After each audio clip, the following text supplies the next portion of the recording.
Good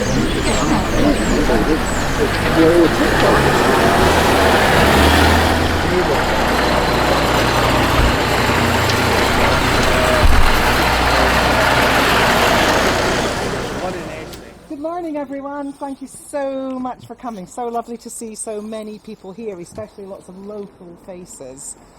I'm delighted to be able to welcome you to the unveiling of this memorial from the Airfields of Britain Conservation Trust.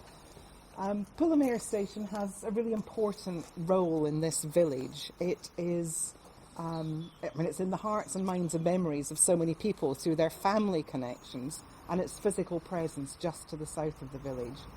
And I think we're all very proud of its local and its national and its international importance as an air station from World War I onwards. And so I think it's particularly lovely that this place, which was funded by the Heritage Fund partly on the back of us being able to tell the story of Pulham Air Station, that we have the memorial here for everyone to see. So I think without further ado, what I'm going to do is to hand over to Kenneth Bannerman, who's the Director General of the Airfields of Britain Conservation Trust, whose energy and passion is what has resulted in the memorial you're about to see. So I'll hand over to Kenneth and he'll take it from here. Thanks very much, Sheila, and thank you for all your help. Well, there's one sort of minor saving grace with this in a way, because first and foremost, Sheila and all our colleagues at the Pennoyer Centre are doing the most marvellous job in commemorating the air station or airfield, but we'll call it here air station just for simplicity. And I would very strongly recommend you, if you haven't seen the display already, do have a very, very good look at the photographs and the artefacts and everything within the centre.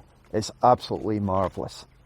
So, without naturally going through the whole history, it's fair to say that Pulham was and remains one of Britain's, if not the entire world's, most famous airship stations. And this dates right back to February 1916, when the air station was first commissioned.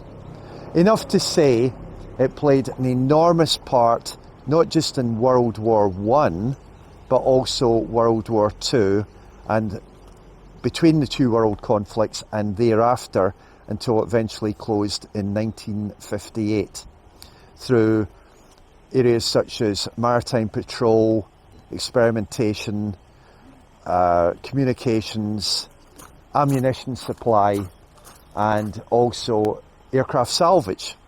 Played many different roles, and it made a real difference to the advancement and betterment of society as a whole. So just finally, as we say in our travels, within reason, just do all you possibly can to help and remember and save Britain's airfields, active and disused, as ABCT, just for ourselves, is trying to do. Because essentially, as people are now, albeit a bit belatedly, but now increasingly recognising that we just cannot, in our everyday lives, afford to lose these places. Not forgetting, of course, remembering all the incredibly brave and dedicated people who have served at places like Pulham. They deserve every bit of assistance they can. So rest assured that with what organisations such as ABCT are doing, we're doing everything humanly possible to try and help our airfields and all concerned. So the good news is that a lot of our airfields in general are far more popular than people might think. Take it from us, with all the feedback we're receiving back home in Glasgow, they are remarkably popular, not to mention respected. So again, just to say, please do all you can.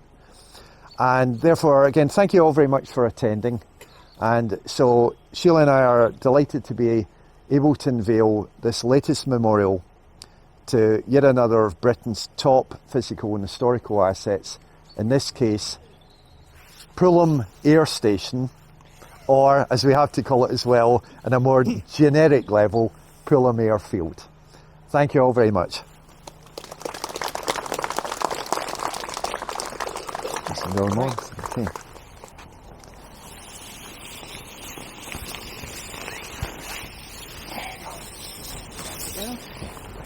There. Wonderful. That's really Cheers. great. Thank you. Cheers. It's fantastic. Absolutely lovely. How many of these have you unveiled? Well, we get two types in memorial. Yeah.